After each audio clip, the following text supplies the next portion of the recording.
to A Peek Inside. I'm Rylee, a student in the Broadcasting and Electronic Media Department at Pikes Peak State College. This program takes you inside the events, careers, and lives of people in and around the Pikes Peak region.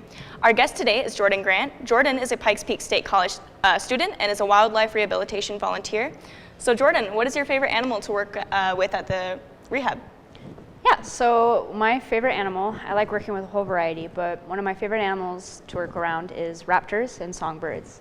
They got to be one of my favorite groups of animals. That's awesome. Yeah. So let's start there then. What is the first steps to take if you're just a random civilian and you find an injured bird? Yeah, so your first step should always be to contact a rehabber unless the animal is in immediate danger. It's always best to get knowledge from someone who knows what they're talking about. But it is always best practice to try to get the animal into a safe and contained space if they're in immediate danger and call a rehabber. Okay, awesome.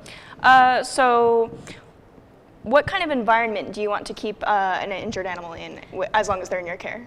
Yeah, so the best practice is to keep them in a nice, calm, and quiet environment. Being caught by people is a very stressful situation, especially if you're injured or ill. So making sure that they're in a calm and comfortable place that is very, very little noise and very, very little light can help keep them calm and relaxed. Okay, got you. And can you give a bird food or water when you? It's best practice not to. Generally, we don't know what condition the animal's in, what could be hurting them, at least until you've contacted a rehabber. It's best to not feed or water. You don't know if they'll aspirate, meaning that they'll breathe in whatever it is you're feeding or watering them, and you don't know what food they're able to eat or what might hurt them. So best practice is to avoid that, at least until you've called a rehabber and gotten their opinion on the situation. After you've called a rehabber, how long can you keep an animal in your care?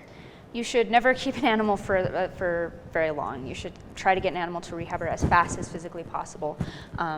Like I said before, you don't know what condition the animal could be in if they're critically injured, and it is also illegal to be keeping a wildlife. Laws can change based on where you are, but generally the best practice is to get that animal to help as fast as physically possible and contact a rehabber as fast as you can. Okay, perfect. And what might be some differences and steps to take when you're rescuing a mammal? So with any animal, they can bite or and pass diseases. So it's always best practice to keep minimal contact and make sure that you're washing your hands after handling any animal, but for sure. So I would recommend just making sure to keep minimal contact and get them contained without touching them or messing with them very much, especially if it's a prey species. Animals like rabbits are prey species and can be killed by stress. Gotcha. So what does proper hygiene look like when taking care of a mammal? Yeah, so washing hands, making sure you're keeping minimal contact with the animal. Don't be kissing and cuddling an animal. Not only is that stressful for the animal, but that also can be dangerous for us. And making sure we're not handling them a bunch. Like I said, an animal can bite. Making sure we're not handling them and touching them and kissing them and hugging them. That's stressful for them and dangerous for us as well. Perfect. Okay, we're gonna go ahead and go to break. We'll catch you after these ads.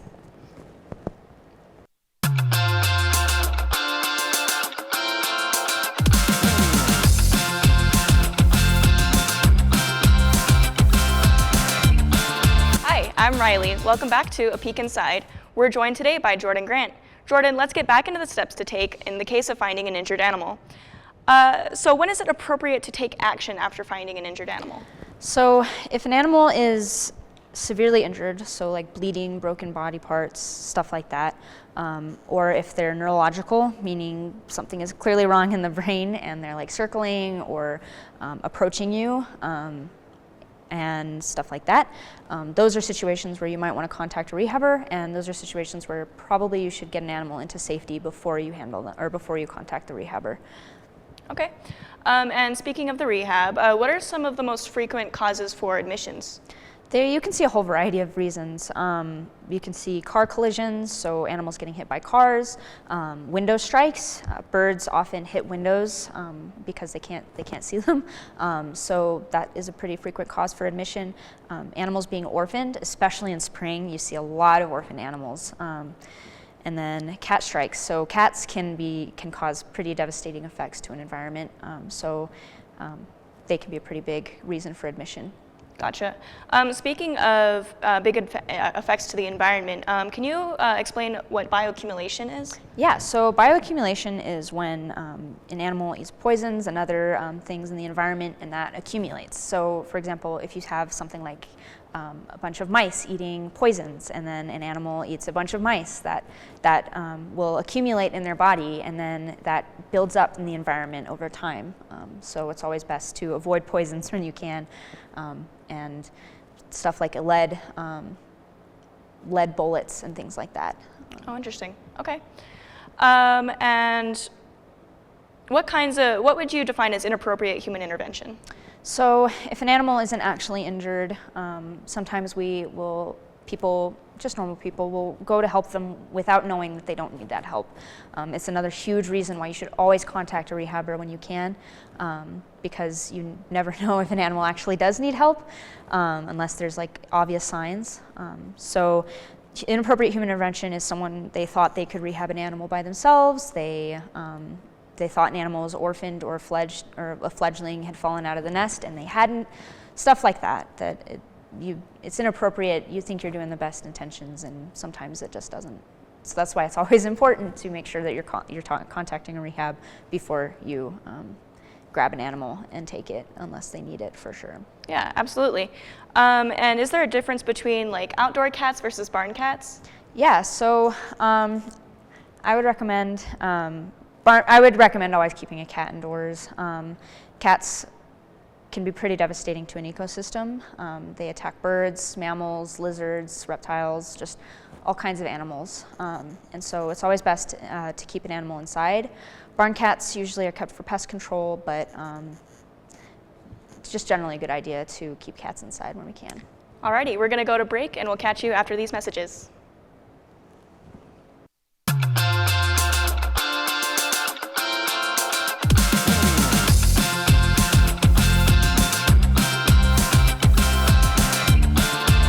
Welcome back to A Peek Inside. I'm Rylee from the Broadcasting and Electronic Media Department at Pikes Peak State College.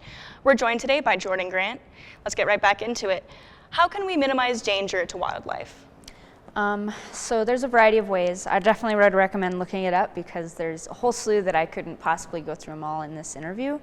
But some of the easier ways are making sure you can get decals for your windows. You can get UV spray. Birds can see UV, we cannot. So it's a great way to keep your windows tinted so that birds can see them and reduce window strikes. You can also make sure to keep your cat indoors. Cats, like I said, do cause significant damage to the ecosystem. So keeping them indoors whenever we can is very important. Reducing the amount of poisons that we're using. Poison, we just want to use it for pests, but that can get out and affect the ecosystem pretty significantly. So, in case anyone missed it in the first or second segment, can you explain bioaccumulation? Yeah, so bioaccumulation is essentially the accumulation of different things from the environment. So say a mouse is eating a bunch of poison that you've set out to try to control your pest problem, and then a raptor eats a bunch of those mice. That will accumulate in their body, and then that can go up the food chain pretty significantly and cause significant damage to the ecosystem. Gotcha, thank you. Yeah. And can we talk a little bit about ethical traps on that same vein? Yeah, so it's definitely important when we're talking about pests to make sure that we're doing things ethically. So things like glue traps can be very painful, first of all, for the animal that's getting caught in it, and also it can catch things that you're not intending to catch, and animals that you don't intend to grab. So it's really important that we just be mindful about what we're using to control those things. So avoiding poisons and glue traps is pretty important when it comes to taking care of pests. Awesome. And do you have any advice for our audience who might want to pursue wildlife care? Yeah, so something that people don't realize is that working in the community is so helpful. Just getting involved with community events and getting invested in your hobbies. Spreading a love for wildlife is just so important and can do so much for the environment that we just don't realize. Things like birding and stuff like that, and volunteering where you can. can be super helpful and do a ton for our wildlife. I think people often try to do like these big grandiose things when really getting involved with our local community and just getting involved in that sort of thing is very helpful and does a lot for wildlife. Awesome. Do you have any resources for people to find rehabs near them? Oh yes, so there are several ways you can find a rehabber. Of course, you just look them up online, but the Colorado Parks and Wildlife website does have a list of rehabbers that are licensed and what they will see and their phone numbers and where they're located. But there's another website called Animal Help Now that is amazing. You can find rehabbers on there, find out where they're located, their phone numbers, what they see, and a bunch of different resources like that. Awesome, thank you. Yeah. Alrighty, that's all the time that we have for a peek inside. I'd like to thank our guest, Jordan Grant. I'm Rylee Scott, a student in the Broadcasting and Electronic Media Department at Pikes Peak State College. For more information on this program can be found at pikespeak.edu/BEM.